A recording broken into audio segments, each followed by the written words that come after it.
Bismillahirrahmanirrahim. Assalamualaikum warahmatullahi wabarakatuh. Waalaikumsalam warahmatullahi wabarakatuh. Ya, terima kasih. Alhamdulillahirabbil alamin wassalatu wassalamu ala asyrafil anbiya'i wal mursalin sayyidina wa maulana Muhammadin wa ala alihi washabbihi ajmain. Amma ba'du. Alhamdulillah pada kesempatan kali ini ulun diberikan waktu untuk menyampaikan budaya positif yang ulun dapatkan di guru penggerak angkatan 9, dan sini ulun akan menyampaikan apa yang ulun pahami seperti itu. Jika ada kesalahan mohon dikoreksi. Nggih, ulun calon guru penggerak angkatan 9, nama Nur Farida SPDI, asal sekolah SMP IT Al Khair.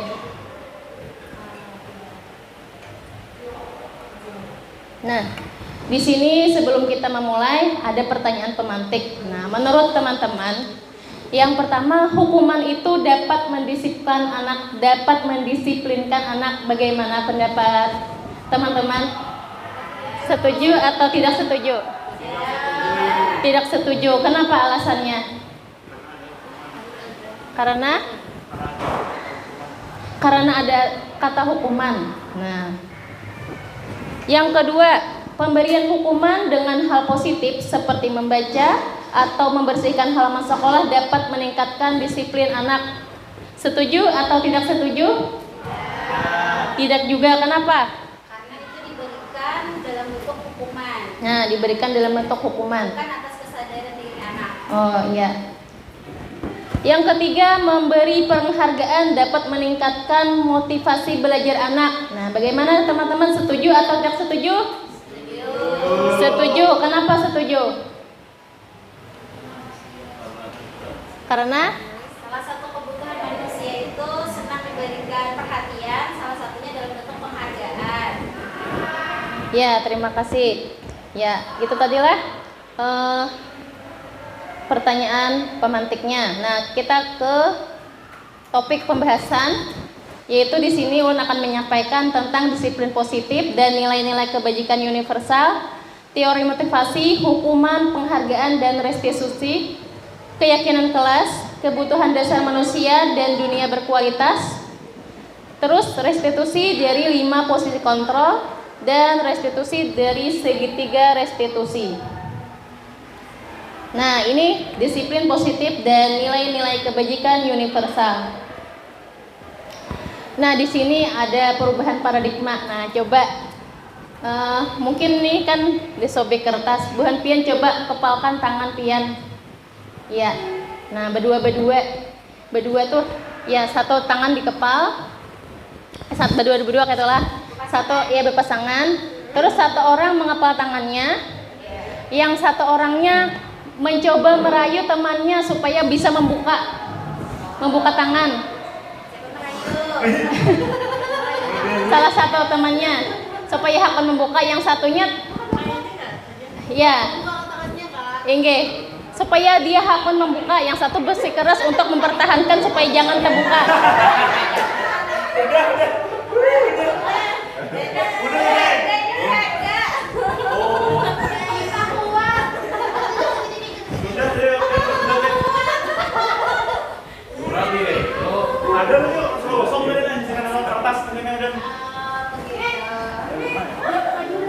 Langsung terbuka kah? Tuh CCTV. Kami main betul bunyi kertas apa sih, kertas ini langsung bujuran. Nah, Ya, bagaimana? Siapa tadi yang mengepalkan tangan? Ipa. Nah, Ustazah Ipah. Nah, bagaimana Ustazah Ipah pian mempertahankan tadi, berusaha untuk tetap kuat ya. Nah, apakah pian tergoda untuk membuka tangan? Udah. Apakah dari luar sebelah apa nih, teman pian berusaha merayu atau berusaha membuka? Sangat berusaha saja. Tapi pian tetap Kuat. luar biasa. Kalau di sini bagaimana tadi? Siapa tadi yang mempertahankan? Tidak mempertahankan. Tidak mempertahankan.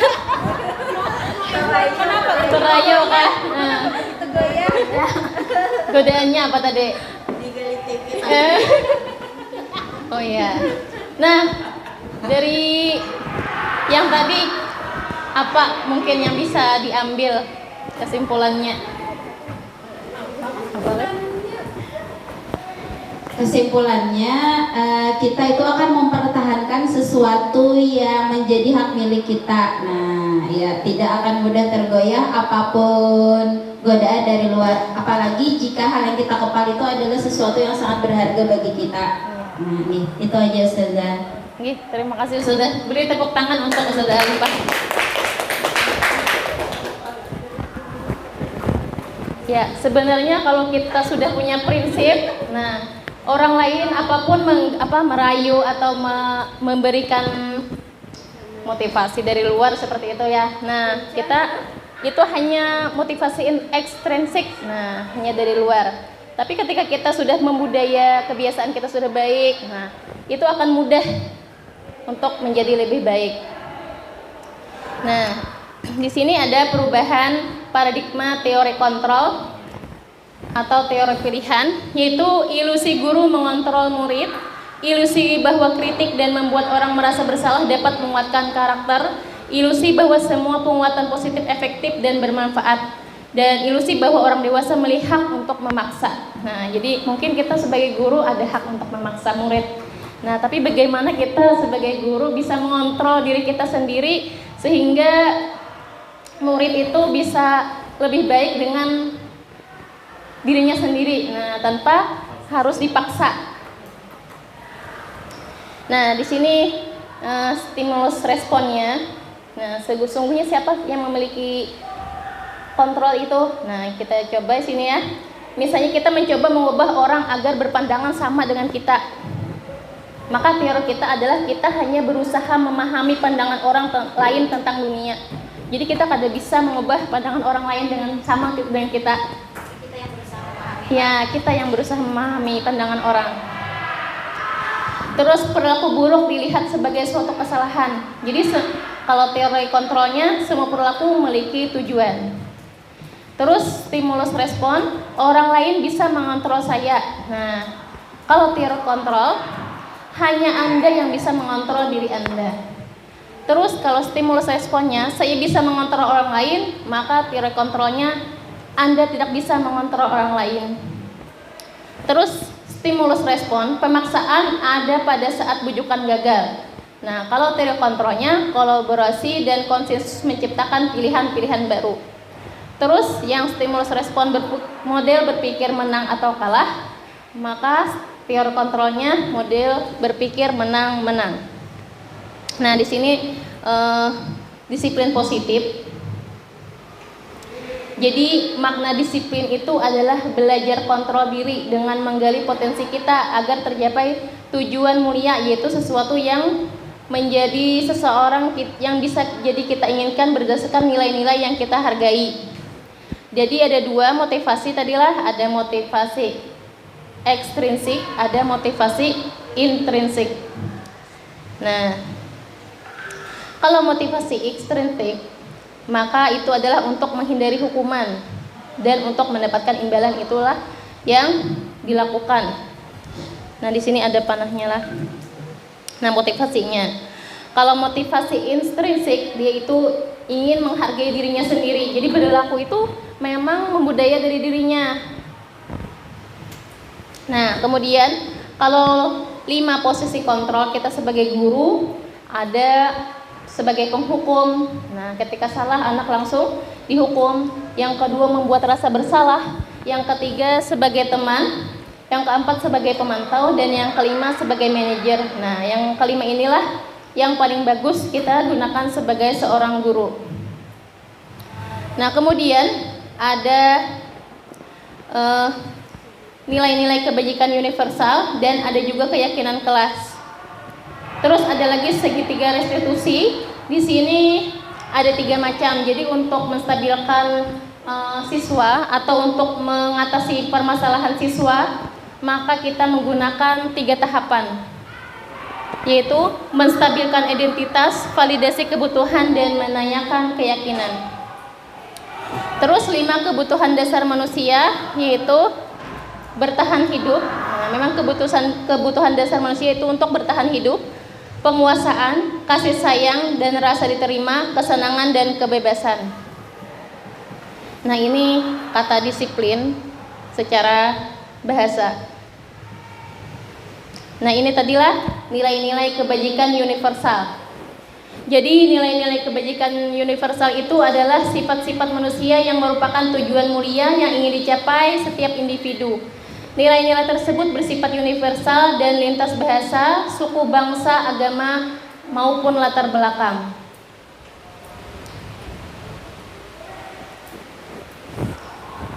Nah, nilai yang kita yakini, yang ingin dicapai yaitu dengan profil pelajar Pancasila, yaitu beriman, bertakwa kepada Tuhan Yang Maha Esa, dan berakhlak mulia, mandiri, bernalar kritis, berkebinekaan global, bergotong royong, dan kreatif. Nah, yang kedua, teori motivasi, hukuman, penghargaan, dan restitusi. Nah, ini contohnya. Kalau motivasi eksternal, yaitu untuk menghindari ketidaknyamanan atau hukuman. Jadi kata-katanya apa yang akan terjadi apabila saya tidak melakukannya, itu saja yang di benaknya. Bila tidak melakukan ini, saya nanti akan dihukum, seperti itu. Itu adalah motivasi eksternal. Nah, yang berikutnya, contoh motivasi eksternal lagi yaitu untuk mendapat imbalan dari orang lain. Nah, jadi apakah saya akan mendapatkan apabila saya melakukannya? Nah, jadi ada motivasi eksternal. Nah, kalau motivasi internal atau tujuan disiplin positif tadi yang kita maksudkan, yaitu intinya untuk menghargai dirinya sendiri. Jadi saya akan menjadi orang yang seperti apa bila saya melakukannya. Nah, jadi itu yang kita harapkan dari anak-anak kita, agar mereka memiliki disiplin positif. Nah, ini menurut Ki Hajar Dewantara, merdeka itu adalah tidak hanya terlepas dari perintah, akan tetapi juga cakap buat memerintah diri sendiri. Jadi kegiatan anak di kelas tidak selalu melulu kita harus memerintah baru dia mau mengerjakan. Nak, sholat duha, nak, murajaah pagi. Nah, artinya tuh bagus kalau kita bentuk keyakinan. Jadi ketika memudaya jam 7.30 waktunya sholat duha, anak-anak tuh tanpa kita datang pun, tanpa kita perintah, mereka langsung mengurak sajadah. Nah, seperti itu. Nah, ini dihukum oleh penghargaan. Nah, jadi bahwa penghargaan berlaku sama dengan hukuman sebenarnya, dalam arti meminta atau memujuk seseorang melakukan sesuatu untuk memenuhi suatu tujuan tertentu dari orang yang meminta atau membujuk. Dorongannya eksternal dan akan ada faktor ketergantungan. Beberapa dampak dari penghargaan yaitu ini menurut Alfikon tahun 1993. Jadi ada pengaruh jangka pendek dan jangka panjang. Penghargaan menghukum, penghargaan mengurangi ketepatan, penghargaan tidak efektif, dan penghargaan merusak hubungan.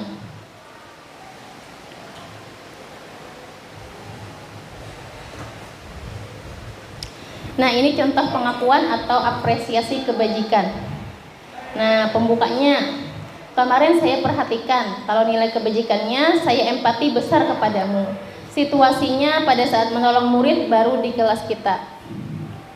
Jadi pada saat menolong murid baru di kelas, nah jadi nilai kebajikannya, rasa empatimu besar sekali. Nah, di sini tadi ini tindakan guru. Nah, coba teman-teman tentukan di sini, apakah ini termasuk hukuman atau konsekuensi? Yang pertama, mencatat 100 kali di dalam buku kalimatnya, saya tidak akan terlambat lagi karena terlambat ke sekolah. Jadi karena terlambat ke sekolah, jadi konsekuensi atau hukuman ini. Jadi ke kelas, buka bukunya, tulis di buku 100 kali, saya tidak akan terlambat lagi karena terlambat ke sekolah. Nah, ini termasuk hukuman atau konsekuensi? Hukuman. Nah, yang kedua, lari mengelilingi lapangan basket 2 kali karena terlambat hadir di sekolah. Hukuman. Yang ketiga, murid diminta untuk push up 15 kali karena tidak melakukan masker ke sekolah. Hukuman. Terus menggantikan kertas tugas teman yang telah dicoret-coret. Konsekuensi. Terus membersihkan tumpahan air di meja tulis karena tersenggol saat belajar. Konsekuensi, murid disuruh untuk tidak mengenakan sepatu seharian di sekolah karena tidak mengenakan sepatu hitam. Hukuman, lari mengelilingi lapangan basket 2 kali karena terlambat 10 menit untuk pelajaran PJOK. Konsekuensi, jadi apa bedanya hukuman dan konsekuensi itu? Dari kata itu aja. Mungkin Ustadz, bagaimana Ustadz? Bedanya hukuman dan konsekuensi. Ya, jadi menurut saya perbedaan dari hukuman dan konsekuensi, yang pertama hukuman dulu. Hukuman itu menurut saya sesuatu yang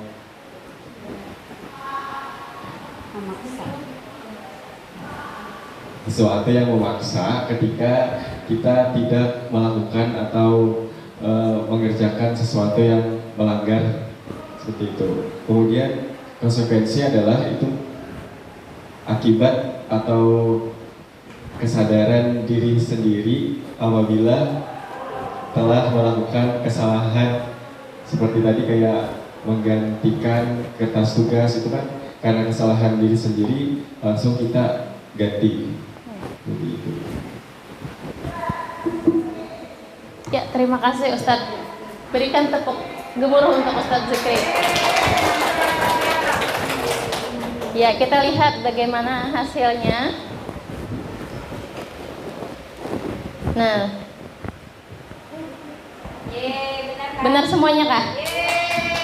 Ya, berarti yang murid tadilah yang tidak mengenakan sepatu hitam, walaupun dia konsekuensi ya seperti itu ya modelnya lah. Nah, tapi tetap itu termasuk hukuman karena ya, nah kadologis ya lah maksudnya ya.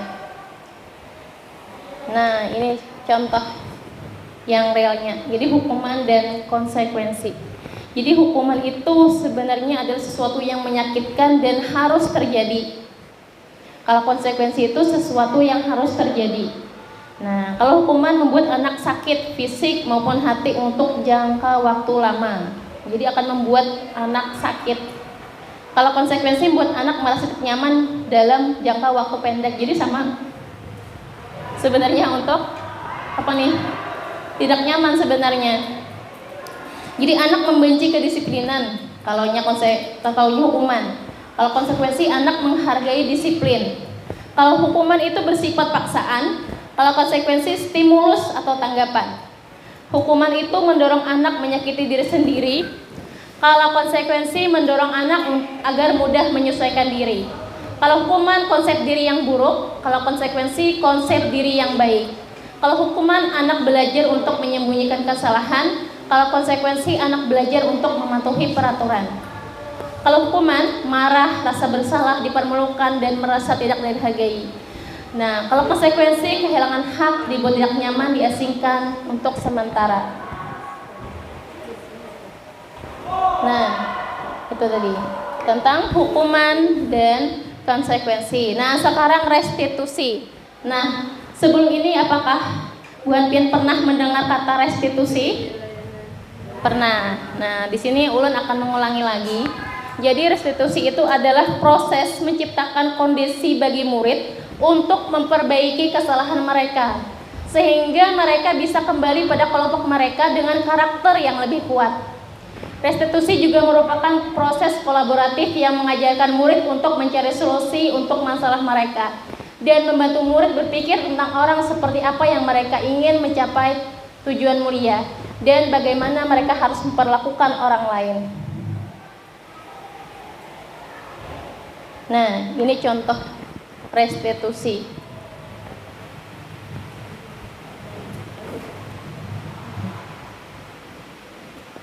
Jadi restitusi itu merupakan pilihan menguatkan untuk murid, anak atau dalam jangka waktu panjang.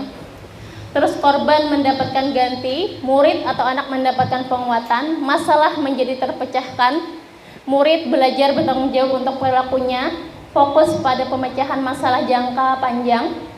Nah, dan apa yang kamu yakini, apa yang kamu bisa lakukan untuk memperbaiki masalah. murid dan atau anak menghormati dirinya dan orang lain. Jadi harapannya seperti itu ketika kita mendisiplinkan anak atau mengatasi masalah dari anak, kita menggunakan restitusi.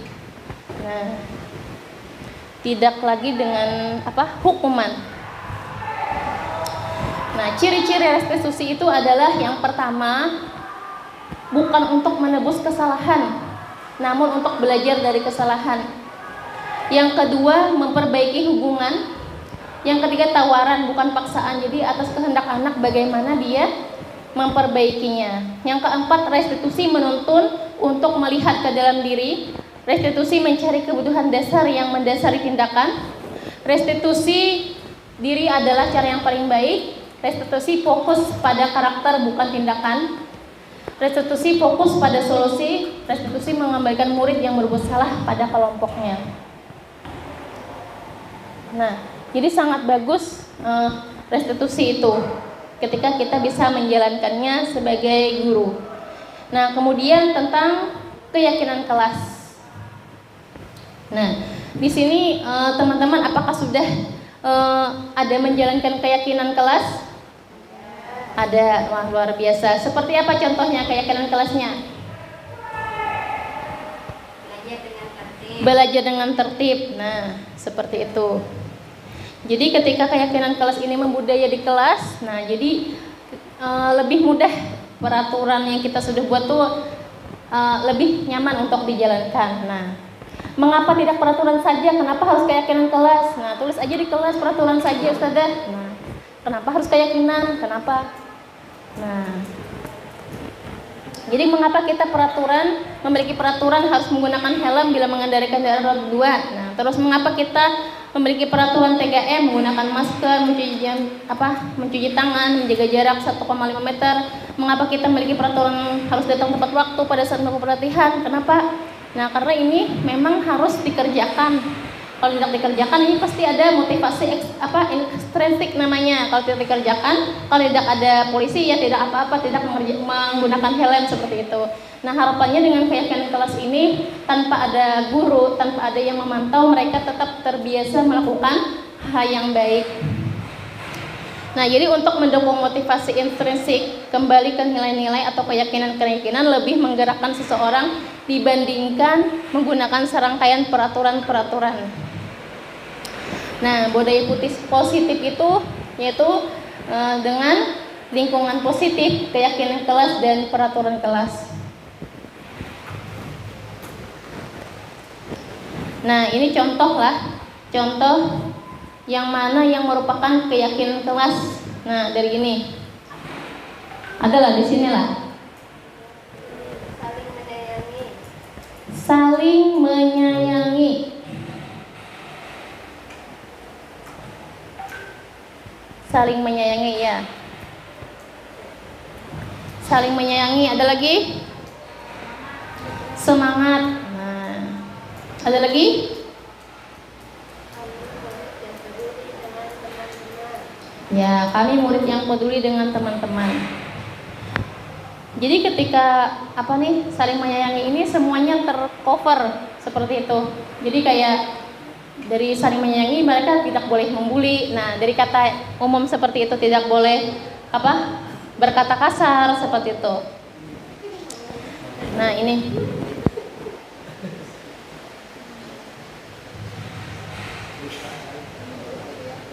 Nah, ini contohnya. Kalau peraturan, selalu kembalikan buku ke tempatnya. Dilarang mengganggu orang lain. Hadir di sekolah 15 menit sebelum pembelajaran dimulai. Dilarang melakukan kekerasan. Dilarang menggunakan narkoba bergantian atau menunggu giliran. Gunakan masker. Jangan berlari di kelas atau koridor. Kalau menggunakan keyakinan kelas, maka akan menjadi seperti apa? Coba Ustadz Razikin. Kalau selalu kembalikan buku ke tempatnya apa? Kalau kata keyakinan kelasnya? Selalu kembalikan buku ke tempatnya. Menertibkan tempat buku. Menertibkan tempat buku. Nah, tepuk tangan untuk Ustadz Razikin. Masya Allah, pintar, luar biasa. Terus Ustadz Fikri. Nah, Ustaz Fikri. Dilarang mengganggu orang lain, apa keyakinan kelasnya?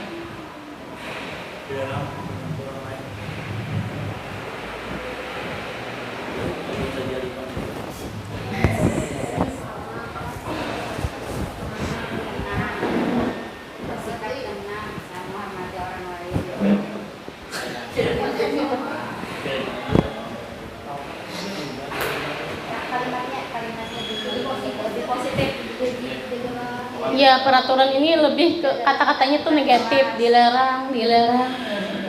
Kita ke ya masuk ke keyakinan kelas. Kalau kita ubah menjadi positif, seperti apa kata-katanya? Kalau hanya peraturan tuh dilarang, jangan buang sampah sembarangan ya. Kalau keyakinan kelas, dilarang mengganggu orang lain, seperti apa? Nah, selalu saling menghargai. Ya, tepuk tangan untuk Ustadz Zikri. Kemudian Ustadz Zikri hadir di sekolah 15 menit sebelum pembelajaran dimulai. Disiplin waktu, iya, mantap. Tepuk tangan untuk Ustadz Zikri. Ustadz Zaini dilarang melakukan kesalahan, apa keyakinan kelasnya? Dilarang melakukan kekerasan. Stop bullying. Bisa lah. Stop, ya. Iya. Bisa lah aja. Stop, Le. Maksa Bang Le. Tinggi. Mungkin cari yang lebih apa ya? Lebih halus lagi lah. Tinggi. Ya, Sayangi sesama. Iya, tepuk tangan untuk Ustadz Zaini. Iya, terima kasih. Terus dilarang menggunakan narkoba. Bagaimana Ustadz Saiful? Menjaga kesehatan. Menjaga kesehatan, mantap. Ya. Terus bergantian atau menunggu giliran. Bagaimana Ustazah Arifah? tertib. Tertib, ya. Tepuk tangan untuk Ustazah Arifah. Terima kasih. Terus gunakan masker. Bagaimana Ustazah Isma? Untuk menjaga kesehatan. Untuk menjaga kesehatan, ya, tepuk tangan untuk Ustazah Isma. Ustazah Rusmini jangan berlari di kelas atau koridor. Jalan pelan-pelan, ya. Tepuk tangan untuk kita semuanya. Nah, sekarang kita lihat bagaimana.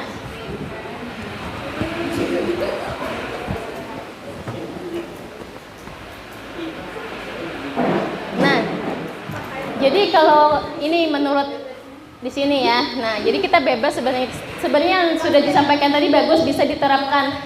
Nah, jadi umum sebenarnya keyakinan kelas di sini. Seperti kembalikan buku ke tempatnya, itu adalah keyakinan kelasnya, kita tulis tanggung jawab. Jadi kalau tanggung jawab semuanya, bilanya mengambil gelas, kembalikan ke tempatnya. Meminjam kursi, kembalikan ke tempatnya. Jadi kita buat seperti itu di kelas.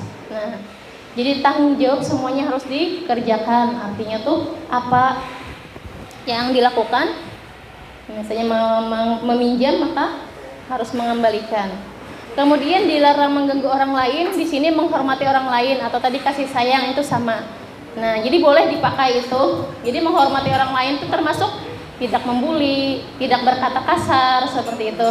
Nah, terus yang kayak hadir di sekolah sebelum 15 menit tadi, maka berkomitmen dia atau disiplin bisa juga. Jadi disiplin termasuk datang ke sekolah, termasuk ketika belajar. Nah, itu. Kalau dilarang melakukan kekerasan, yaitu bisa kita tulis keselamatan. Nah, kalau tadi dilarang menggunakan narkoba dengan kesehatan, tulis kesehatan. Nah, jadi merokok termasuk di situ, vaping termasuk di situ. Nah, terus bergantian atau menunggu giliran sama dengan menghormati orang lain atau bersabar.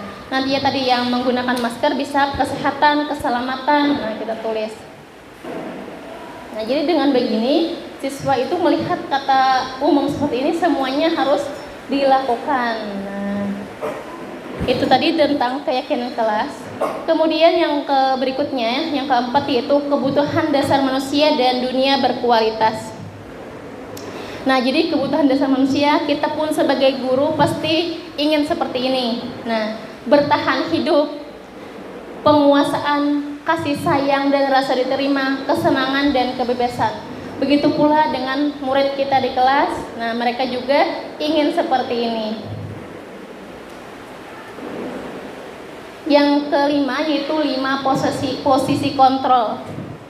Nah, jadi kita sebagai guru memang punya kesempatan untuk melakukan ini. Sebagai penghukum, membuat orang merasa bersalah, teman, pemantau atau manajer. Nah, jadi bisa kita lihat di sini kalau kita sebagai penghukum, nah kita bisa menghardik, menunjuk atau menyakiti siswa.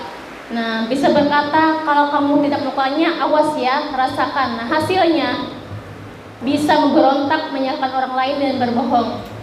Kaitan dengan dunia berkualitas, murid meletakkan guru di luar dunia berkualitas. Nah, murid berkata, biarkan saja, nanti juga marah-marah lagi. Dampaknya pada murid akan melakukan kesalahan lagi. Nah, seperti itu.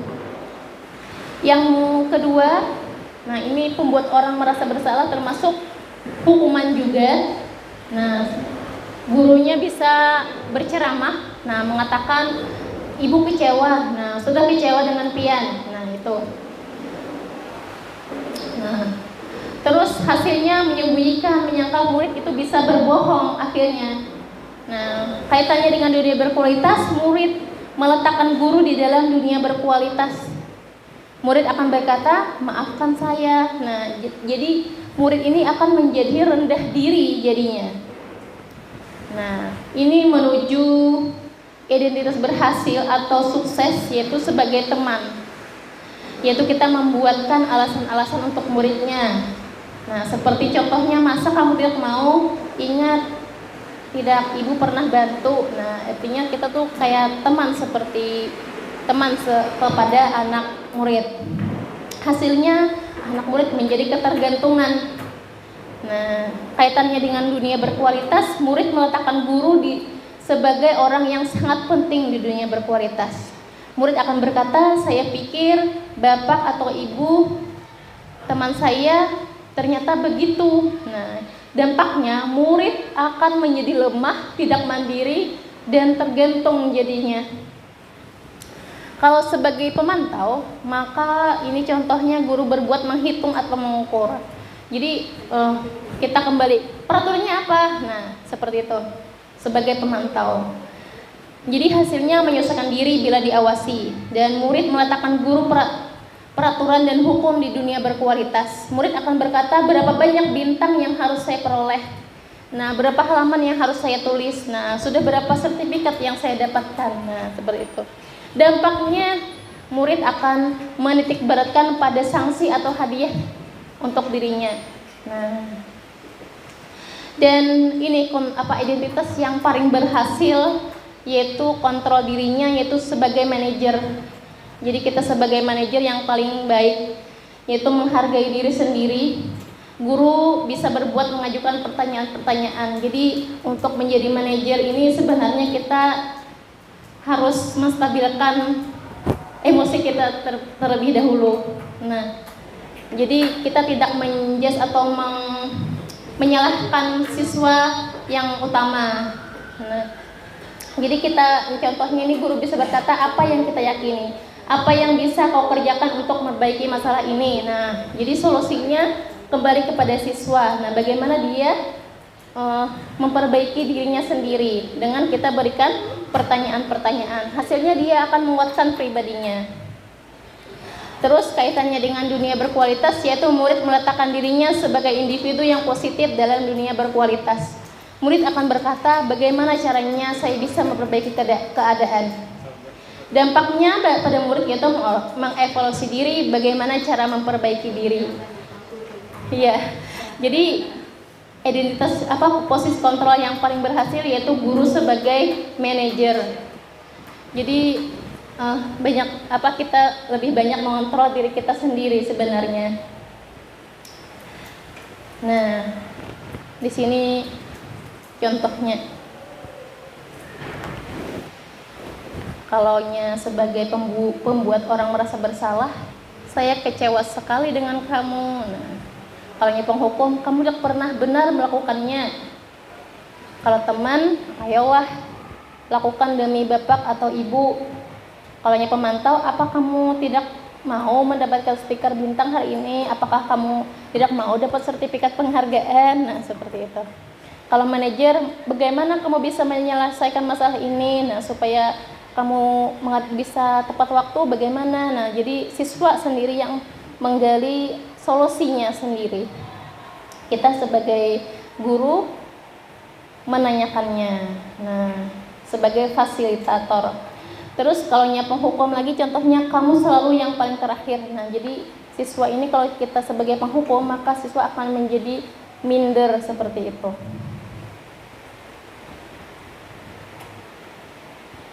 Yang keenam, segitiga restitusi. Nah, ini tahapan untuk penanganan kasus, yaitu, ada 3 tahapan untuk segitiga restitusi, yaitu menstabilkan identitas, validasi kebutuhan, dan menanyakan keyakinan. Jadi tahapan ini harus dijalankan dari 3 itu.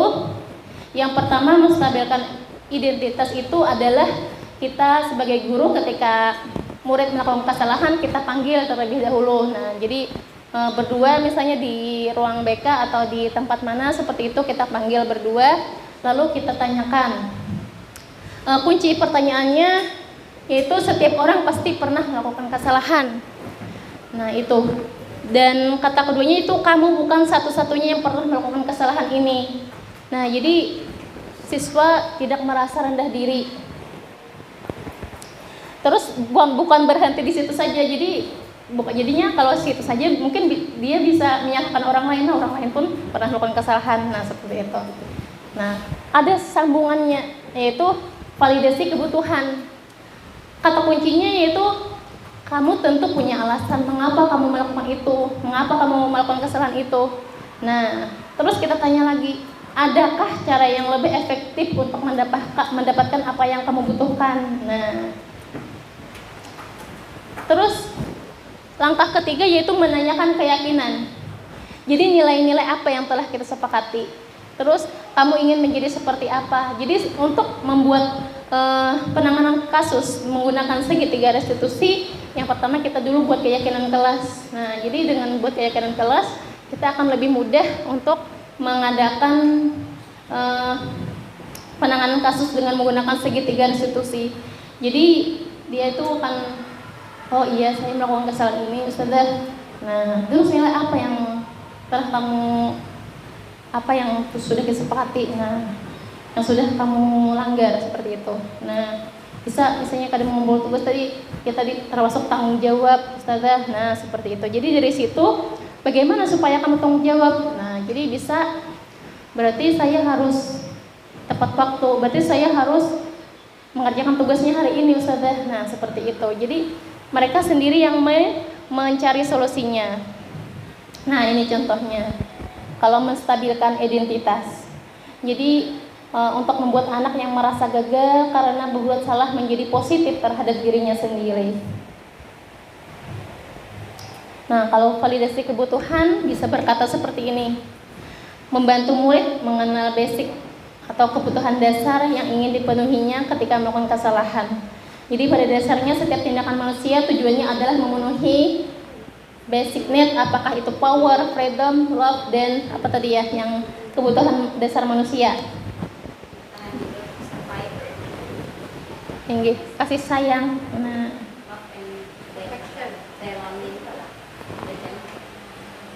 kalau kesalahan ya, ini validasi kebutuhan. Nah, yang ketiga ini menanyakan keyakinan. Jadi anak melihat kesalahannya dihubungkan dengan norma sosial dan nilai-nilai yang mendasari manusia berinteraksi dengan orang lain. Nah, ini contoh kata-katanya. Jadi seperti itu kalau kita menggunakan segitiga restitusi.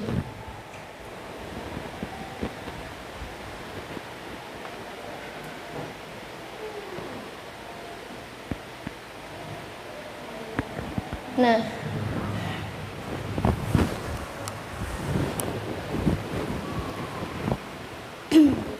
ya, setelah di sini sudah selesai penyampaian dari ulun, kemudian kita refleksi sebentar. Ya, yang pertama, hal hal baru apa yang mengubah paradigma yang saya dapatkan. Jadi dari penyampaian tadi tentang budaya positif, apakah merubah paradigma saya? Seperti itu. Adakah yang ingin berpendapat? Yang pertama, ya. Terima kasih atas kesempatannya. Bismillahirrahmanirrahim. Terima kasih atas pemaparan dari Ustazah Faridah yang sangat luar biasa. Hal baru yang mengubah paradigma saya adalah ternyata penghargaan itu tidak selamanya baik.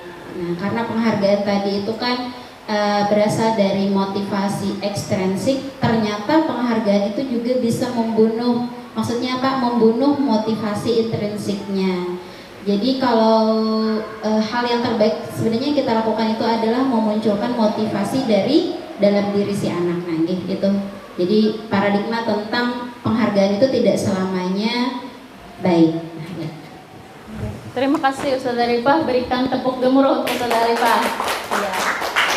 Ya seperti itu. Terus yang kedua, perasaan apa yang muncul selama mengikuti sesi ini khususnya mengenai makna disiplin dan motivasi intrinsik. Nah, ada yang ingin berpendapat?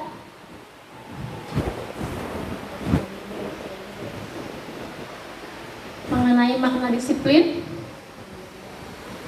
Ya, bentar, tidak.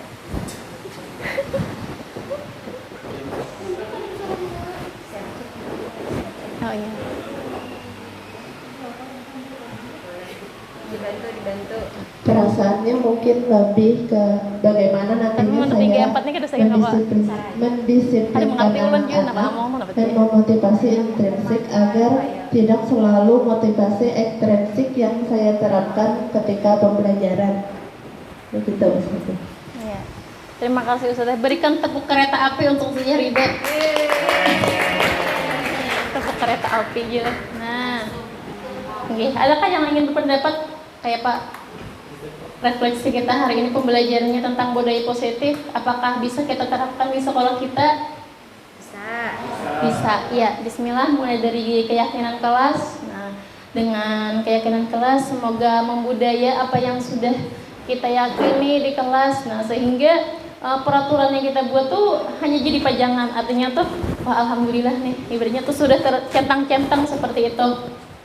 Nah, jadi harapannya sini siswa kita menjadi berkarakter profil pelajar Pancasila.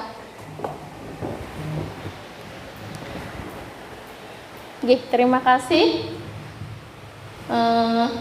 Itu saja yang bisa ulun sampaikan. Terima kasih atas perhatiannya. Wassalamualaikum warahmatullahi wabarakatuh. Waalaikumsalam warahmatullahi wabarakatuh.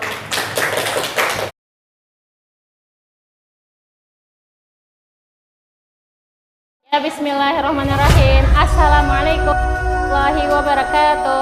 Waalaikumsalam warahmatullahi wabarakatuh. Bagaimana kabarnya kelas 8D pada siang hari ini?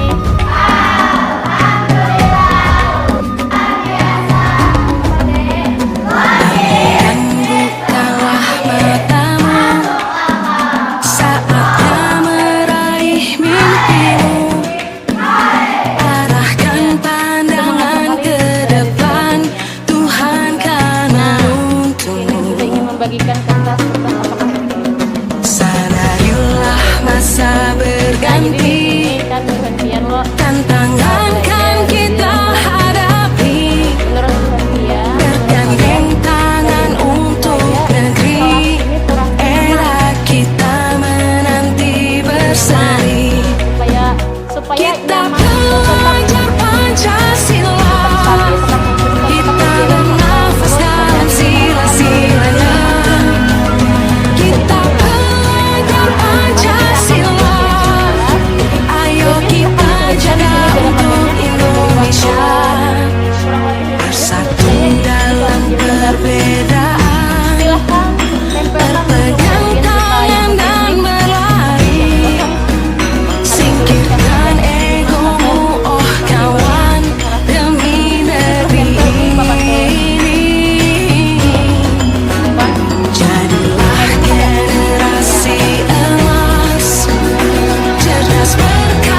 Ya, keinginan.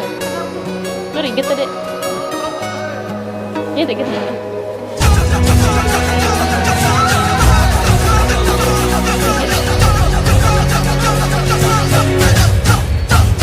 Kita belajar Pancasila, kita bernafas dalam sila-silanya. Kita belajar Pancasila, ayo kita jaga untuk Indonesia. Kita belajar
santai aja, jangan teriak-teriak.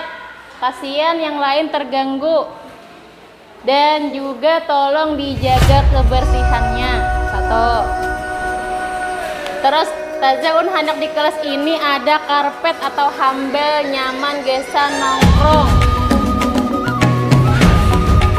Terus kalau ada dana ulun hendak ada kafe yang berjualan minum atau makanan di kelas. Terus keinginan untuk kelas ada saya soalnya banget karpet hagan berebesan atau bersantai, kipas angin yang bersih, alat kebersihan lengkap, dispenser bersih, LCD kada miring, kipas angin yang bagus, jaga kebersihan, jaga kerapian kelas. Terus bersih-bersih kelas, sampah selalu punya, dan benda-benda yang berserakan segera dirapikan. Menjaga kebersihan membuat kelas terlihat lebih nyaman. Terus membuang sampah pada tempatnya, kurangi keributan dan jaga kebersihan kelas. Terus jaga kebersihan kelas, jangan buang sampah sembarangan di kelas, dan lupa mencuci. Terus mikir selalu bersatu, jendela tetap jaga kebersihan, jendela selalu dibuka. Buang sampah pada tempatnya, jangan sembarangan. Jaga kelas agar tetap rapi dan bersih. Jangan terlalu berisik. Jaga kata-kata. Kalau mau bercanda jangan berlebihan. Jangan membandingkan teman. Jaga kebersihan kelas. Ini perhatian. Jangan terkadang harus berani. Tetap saja sampai kelas 9. Amun ada yang berantakan, punya siapa tolong dibagiakan. Mengembalikan atau membuang sampah ke tempatnya. Yang piket harus always bersih kelas. Loker meja masing-masing. Bersihin juga amun sudah diambil. Pokoknya harus bersih. Terus kita kelas nyaman di kontrol.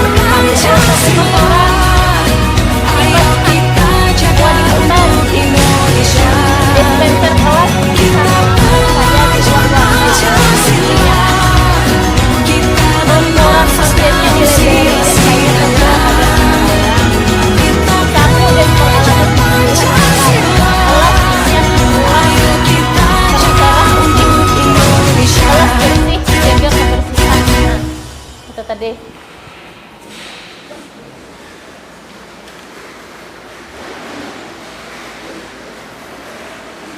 Oke, terima kasih yang sudah menuliskan dan menempelkan. Kita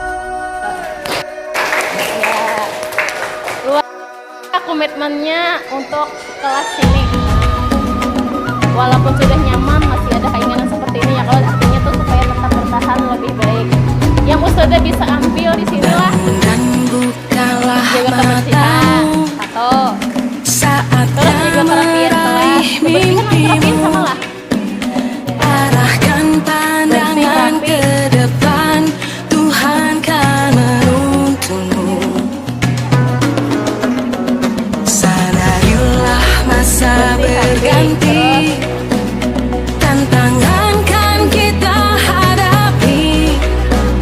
Bergandeng tangan untuk negeri,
membagikan barang pribadi.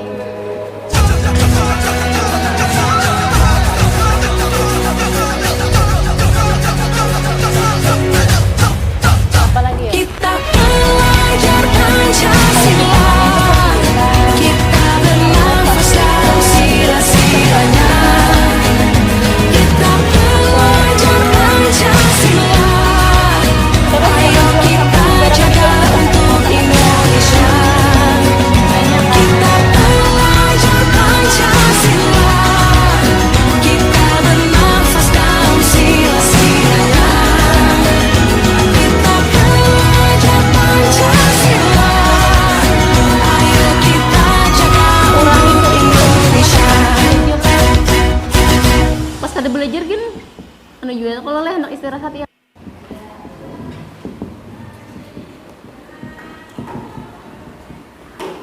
Nah, hindari kesalahan.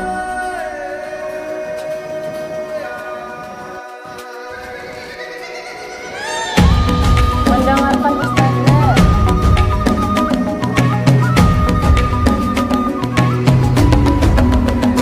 Bangun dan bukalah matamu, saatnya meraih mimpimu. Arahkan pandangan ke depan, Tuhan kan menuntunmu. Tentang kebersihan. Sadarilah masa berganti, Untuk membuat tantangan kan kita hadapi. Bergandeng tangan untuk negeri, era kita menanti berseri. ada konsekuensi. Kita belajar Pancasila, kita bernafas dalam sila-silanya. Kita belajar Pancasila, ayo kita jaga untuk Indonesia. Bersatu dalam perbedaan, berpegang tangan dan berlari. Singkirkan egomu, oh kawan, demi negeri ini. Jadilah generasi emas, cerdas berkarakter itu kita. Berjuang dan harus berani, kita terus torehkan prestasi. Di situ. Siapa yang Senin pekan pertama itu yang membuka dan menutup jendela? Siapa yang mengambil dan mengantar kotak snack? Terus kalau itu semua. Jadi berbagi ada kodenya. Kita Ada belajar Pancasila, kita bernafas dalam sila-silanya. Kita belajar Pancasila, ayo kita jaga untuk Indonesia. Kita belajar Pancasila, kita bernafas dalam sila-silanya. Kita belajar Pancasila, ayo kita jaga untuk Indonesia. terus rapi ini masuk juga. Iyalah, rapi itu bagian di mana yo? Rapinya tuh kerapian kelas. Nah, termasuk tuh apa? Kastok. Nah, ketika menggunakan, iyalah, di video ada kastok kayaknya nih. Nah, ketika menggunakan, tahun hati-hati tuh soalnya mau tebel. Bangun dan bukalah matamu, saatnya meraih mimpimu. Arahkan pandangan ke depan, Tuhan kan menuntunmu. Jaga kata-kata, kurangi cerita. Sadarilah masa berganti, tantangan kan kita hadapi.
ada kah lagi keyakinan kelasnya?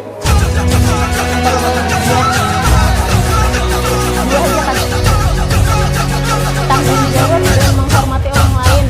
Kita belajar Pancasila, kita bernafas dalam sila-silanya. Kita belajar Pancasila, ayo kita jaga untuk Indonesia.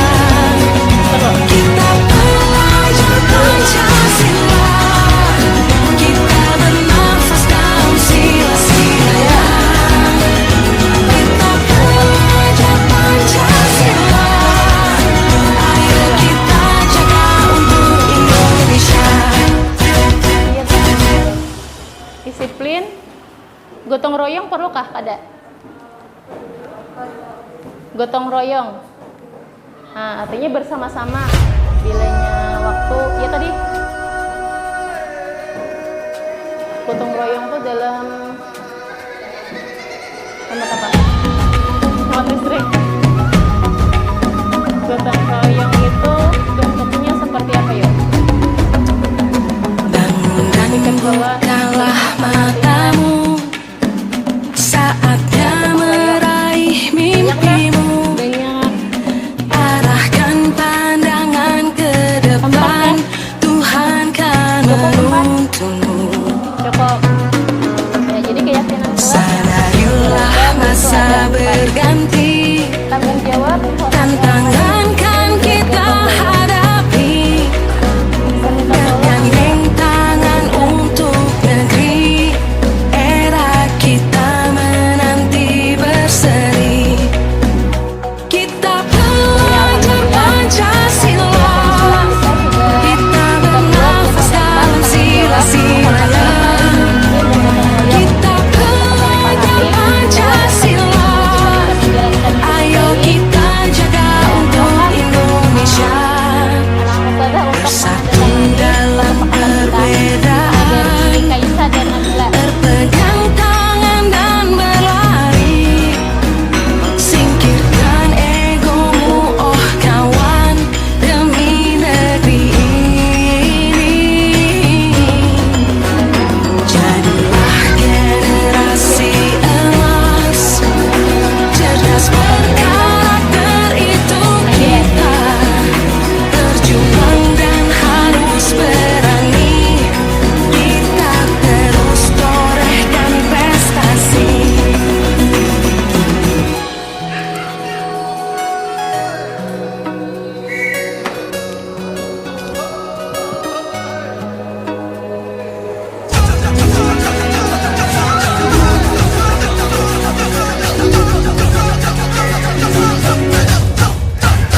Kita belajar Pancasila, kita bernafas dalam sila-silanya.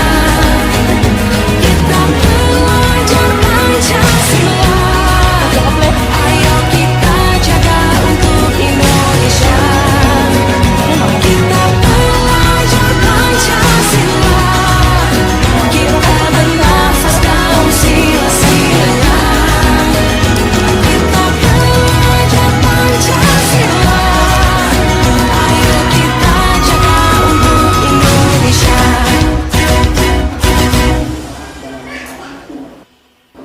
Berbicara tentang iman kepada Palestina adalah berbicara tentang iman memberikan kuasa kepada udah mau nih.